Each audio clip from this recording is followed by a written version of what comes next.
Hey guys, Bryce with Trick Tools here, and I'm going to give you a rundown on these Roper-Whitney number 17 and 16 punches. So to show you guys some of the accessories that we have for them and how to change the tooling and just to show you how they operate. So the number 17 here, you can see the body of the machine is a little bit bigger than what you may see here on the number 16, but that doesn't always mean that it has more capacity or that sort of thing. So if you're looking at it on the website, make sure you pay attention to the tonnage rating of how much they can punch as far as the tons is concerned. So the number 17 is rated at 5 tons, whereas the number 16 here is rated at 7.3 tons. So the main difference is, and what why one would be less, even though they look different, that sort of thing, is that basically you're doubling the throat depth of the machine. So the number 16 has a 3 1/4 inch throat depth, whereas the number 17 here has a 6 1/2 inch throat depth. So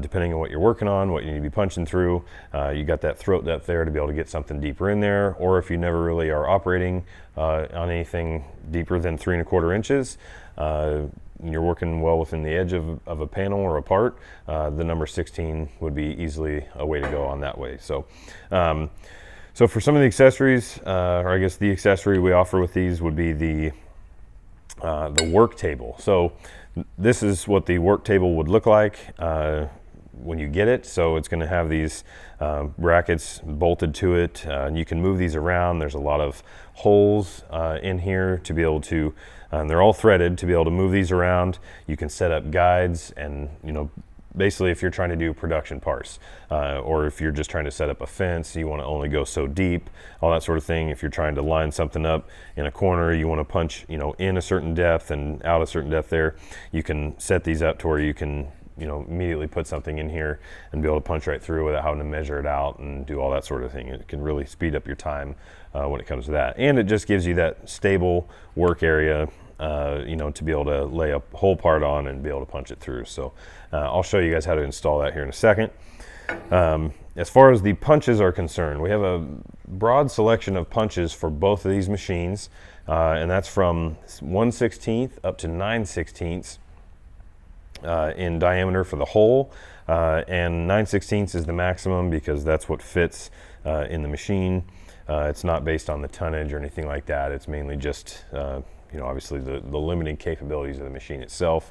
So they're easy to change out. Each machine does have their own set of tooling, so they're not interchangeable, even though the head of the machine, as far as the handle and all that goes, everything in the way the lower die mounts, they all look pretty similar as far as that goes, but they're not interchangeable. So the top die for the number 17 is taller than the top die for the number 16. So they do have individual tooling, so make sure if you do have one or the other that you're looking at the right set of tooling for those machines. So but the tooling, pretty easy to change out, really. This is a 1/2 inch punch that's been used, but they come in these little plastic holders, and they're all labeled. So when you get these holders, make sure you hold on to them, because when you're not using them, you can put them right back in there and you won't get them confused and mixed up by just throwing them in a drawer or anything like that. You can always have them labeled this way. So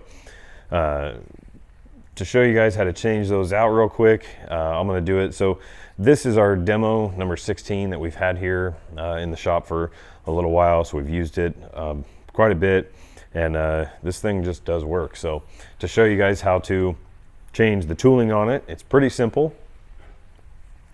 Take a screwdriver and thread out the bolt here,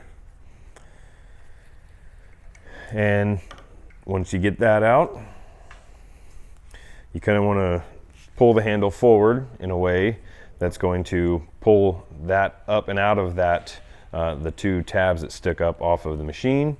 And then you want to kind of press and force the whole head and handle mechanism back. So it will pivot on this bolt here, and you want to try to move everything straight back with this out of these tabs.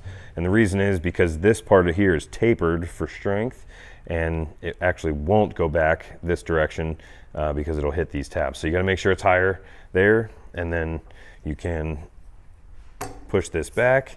And what that does is right on the front here, there's a groove where the die goes inside the handle. So when you press that back, then it exposes the punch, and if you've got it pressed back far enough, you slide that top punch right out of there. So not a big deal. So then you can drop that back in. And to show you one thing I usually do if I'm changing out both of them, before I put the top punch back in there, I'll leave that like that. 1/2 inch wrench and loosen up the bolts that hold the lower die, and then the Allen bolt that holds it in place there, or the little set screw. So back that out. Then you can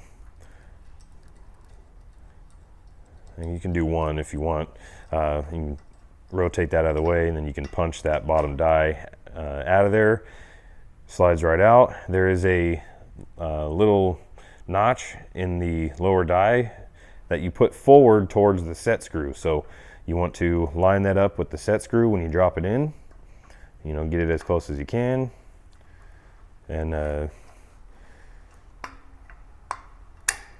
get that set down in there. And then you can tighten up on that set screw to hold that in place. Now when you get the bolt back in, so we'll drop these in. Don't tighten them up yet, leave them loose. So I usually get them to where they're finger tight, and then I back them off a little bit so I can still move that around.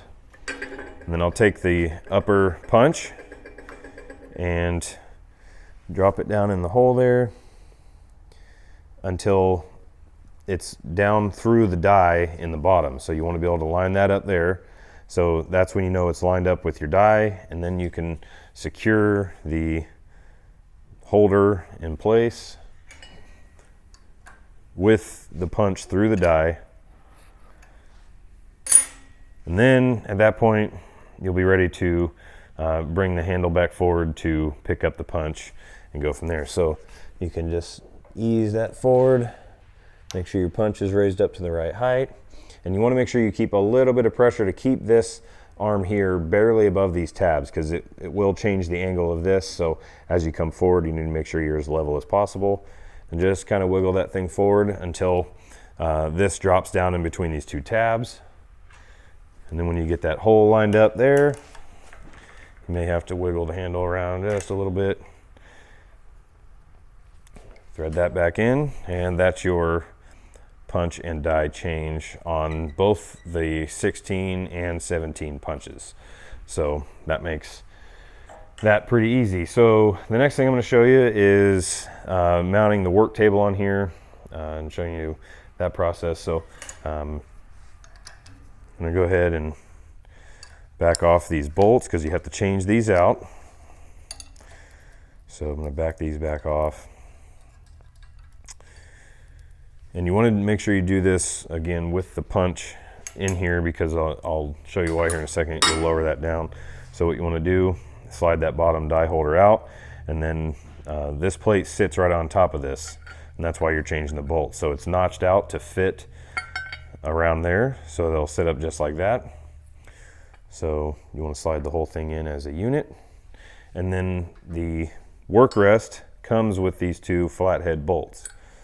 And these are just have a regular screwdriver, flathead screwdriver top on them, so you can just tighten them up with a screwdriver. They don't have to be insanely tight. You just want to make sure they're nice and secure to keep the die held on and lined up with your punch.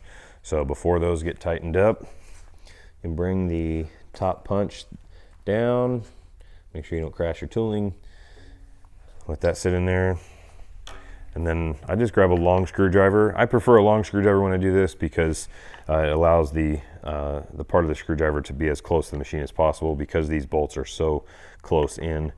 And then you can, I just go just a little snug with one side, get the other side before you put a little bit of extra tightening on them.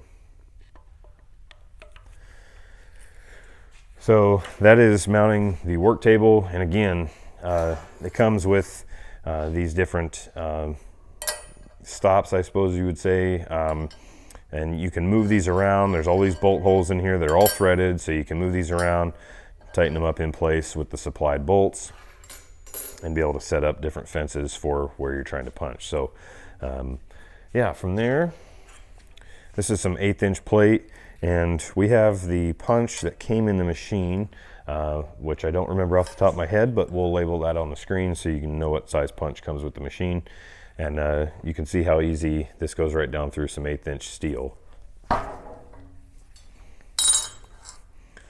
Nice clean hole, no burr on the backside, and so you can pick whatever die size you need and be able to punch it right through and you know, make your brackets and parts that you're trying to make. So pretty easy in that way. So and we'll show you that on the 17 here.